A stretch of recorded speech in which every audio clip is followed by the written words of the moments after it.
2025 নববর্ষের মাতৃদর্শন জয়রামবাটি। মায়ের দর্শন আজকের দিনে লুকিয়ে ছুপিয়ে সিংহবাহিনী মন্দির জয়রামবাটি। আজকের এই মহানবমী পুণ্যতিথিতে আজকের ব্লগ শুরু করলাম কামারপুকুর থেকে জয়রাম। এটি হলো আমাদের দক্ষিণেশ্বর চালিত আদ্যাপীঠ। এই আদ্যাপীঠ পেরিয়ে এসে পশ্চিম মমরপুর গ্রামে নবনির্মিত হচ্ছে হনুমানজির মন্দির, যেটা দেখতে দেখতে আমরা রওনা হলাম জয়রামবাটি গ্রামের দিকে। মায়ের আশীর্বাদে আজকের আবহাওয়া ছিল খুবই সাধারণ।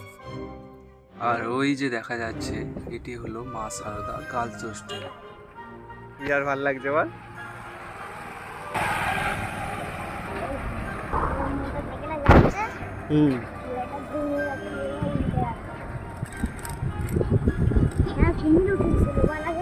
সব মিথ্যে কথা, মিথ্যা কথা।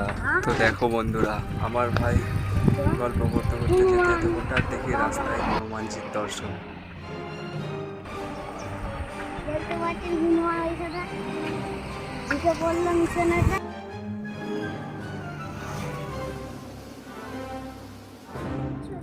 তো দুই ভাই মিলে চারিদিকের গ্রাম্য পরিবেশ এবং এভাবেই রাস্তায় গল্প করতে করতে চলে এলাম হলদির পোলে। এই হলো সেই আমোদর নদ, আর এটা হলো ব্যারাকপুর রামকৃষ্ণ বিবেকানন্দ মিশন অনাথ এবং সুস্থ শিশুদের জন্য। আমরা দেখতে দেখতেই মায়ের কাছে দুই ভাই মিলে পৌঁছে গেলাম। যেই দেখলাম সকালবেলায় প্রচুর লোকের সমাগম, প্রচুর ভক্তের সমাগম।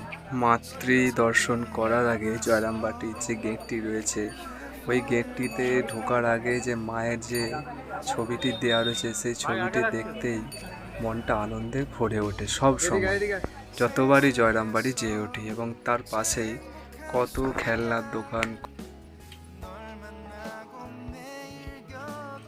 মন্দিরে প্রবেশ করার সাথে সাথে দূর থেকে মায়ের ভীষণ আকারের যে প্যান্ডেলটি করা হয়েছে খুব সুন্দর দেখতে লাগছিল, এবং চারিপাশের যে পরিবেশ ছিল আনন্দের এক মুহূর্ত ছিল, তা বলে বোঝানো নয়।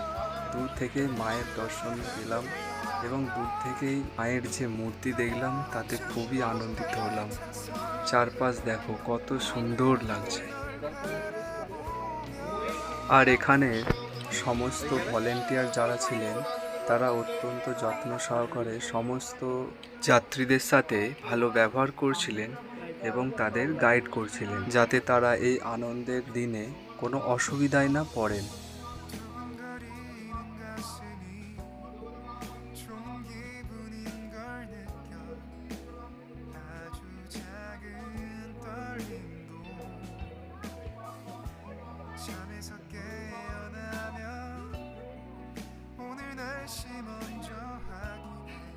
এখানে এসে আগে মায়ের দর্শন করতে এলাম। দূর থেকে মায়ের দর্শন ঠিকঠাকভাবে পেলাম না বলে সাইড থেকে গেলাম, আর আপনাদের দেখানোর সুযোগ করে দিলাম, কিন্তু ঠিকভাবে বোঝানো যাচ্ছিল না। তাই আমি সাইডে যে অন্তরালে একটু ছবি তুলেছিলাম।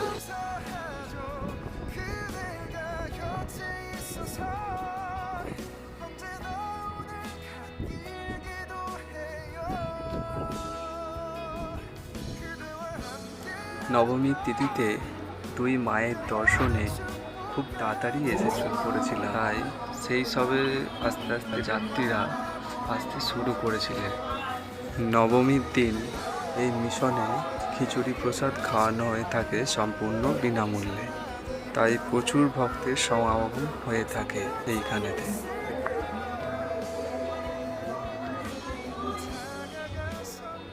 এরপর দুর্গা মায়ের সামনে থেকে দর্শনের পালা।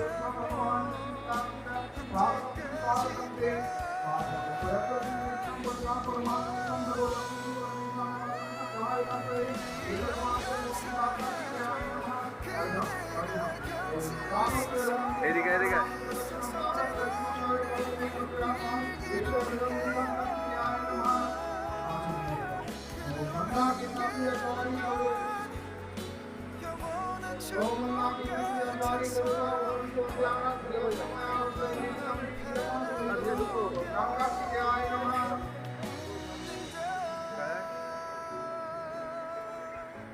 मधुवर्गमिदं ओम मधुवर्गमिमं देवमत्वदैवरिकल्पितं मया निर्वाणकस्यस्मानवात्मसद्देवं नदिवस्मै देवपुराजमनीयकमिदं पुराजमिदगौङ्गं कार्तिकेयाय नमः सुगन्धितैलं स्नेहं ज्ञानस्नेहेन लोकानामिदकारक सर्वलोकेषु शुद्धं ददामि स्नेहमुत्तमं इदं गन्धतैलं कार्तिकेयाय नमः धान्यं जलं च शीतलं सत्यं नित्यं शुद्धं अनुमनं तानार्थमया भक्तकल्पितं प्रतिगीयतं इदं सानियोदकं कार्तिकेयाय नमः माया चित्रवरचन निजगुरुतेजसे मीरावरण विज्ञाय वासस्ते कल्पयामः इदं शोभितवस्त्रम् ओम गं कार्तिकेयाय नमः ओम गं कार्तिकेयाय नमः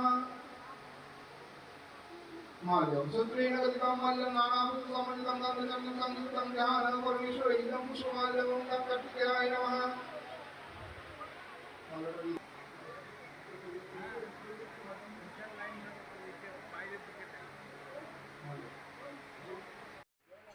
এই হলো আমাদের মা সারদা দেবীর সেই বাড়ি, যেই বাড়িটিকে আজও মহারাজরা খুব সুন্দর যত্ন করে রেখেছেন।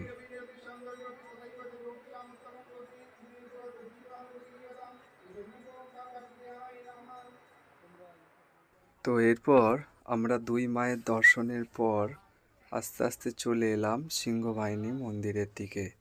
সেখানেও অতি ধুমধাম করে মায়ের পুজো আরতি হচ্ছিল। সেই দিকে যাওয়ার পথে দামোদর মন্দির পরে আস্তে আস্তে আগে চললাম সিংহবাহিনী মন্দিরের দিকে। এই সেই সিংহবাহিনী মায়ের মন্দির, প্রচুর লোকের সমাগম হয়েছে এখানে। অনেক বছর আগে জয়রামবাটিতে প্রবল মহামারী ও দুর্ভিক্ষ দেখা দিয়েছিল। মানুষ ভয়ে দুঃখে দিন কাটাচ্ছিলেন। তখন গ্রামবাসীরা বিশ্বাস করতেন দুর্গার এক রূপ মা সিংহবাহিনী তাদের রক্ষা করবেন। ভক্তরা মিলিত হয়ে একটি ছোট্ট দেবী মূর্তি প্রতিষ্ঠা করেন। এরপর থেকেই গ্রামের দুর্দশা কাটতে শুরু করে। আর আমাদের মা সারদা দেবী ছোটবেলায় প্রায়ই এই মন্দিরে যেতেন। তিনি মাকে প্রণাম করতেন, ফুল দিতেন আর মনে মনে প্রার্থনা করতেন যেন সবার মঙ্গল হয়। এবং মা সারদা দেবী পরেও বলেছিলেন, আমার শৈশবের মা সিংহবাহিনী যেন আজও আমাদের রক্ষা করছেন। আর আমাদের এই সিংহবাহিনী পূজা হয় খুব ভক্তি করে। বিশেষ করে দুর্গা পুজো আশ্বিন মাসে এখানে বড় করে পুজো হয়। ভক্তরা বিশ্বাস করেন মা সিংহবাহিনী হলেন দুর্গা শক্তির প্রতীক, যিনি জয়রামবাটি ও মা সারদার গৃহকে রক্ষা করছেন এবং জগতের সকলকে।